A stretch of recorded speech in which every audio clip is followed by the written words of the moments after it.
I was pretty young. So I was in my early 20s when I found out. I was 24 when this little tumor under my arm showed up. Mm. And by the time I was diagnosed, I turned 25. So we're just going to say mid 20s. And, you know, I mean, I was young, I was beautiful, I had life ahead of me, and I was excited for everything that I was doing. And, you know, that kind of came along and derailed everything.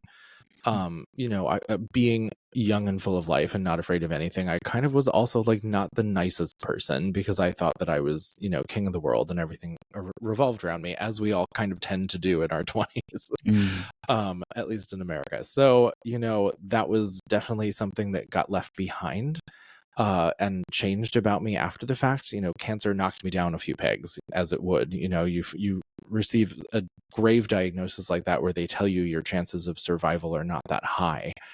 It's weird, right? Like, I mean, the first time that I was told I was a sole survivor was at 5 years. My oncologist I had an appointment with her. We were checking in, and she was like, you know, you're a sole survivor. And I was like, I'm sorry, what? Hmm. I had no idea. No one told me. It wasn't a thing that was on the radar. And it was because I had lived as long as I had without either dying or getting a second like round of it. Like it didn't come back. Hmm. And so being at 10 years and obviously still being alive and having not had it come back again, thank God. You know, that sole survivor title kind of continues, and it's a weird one to hold.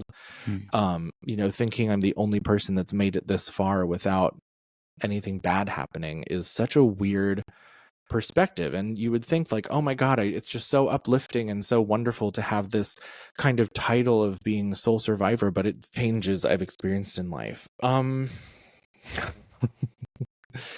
Well, I'm not 25 anymore. that, that's No. one. Yeah. Um, I don't know. I mean, I think a lot of this is going to come down to perspective. You know, my perspective is so different from 5 years ago, from 10 years ago, from 12 years ago when all of this started. And, you know, that's a good thing. You know, you want to be able to grow, you want to be able to change. And I think humans inherently change every day. And it's mostly, if not all the time, on very small micro levels.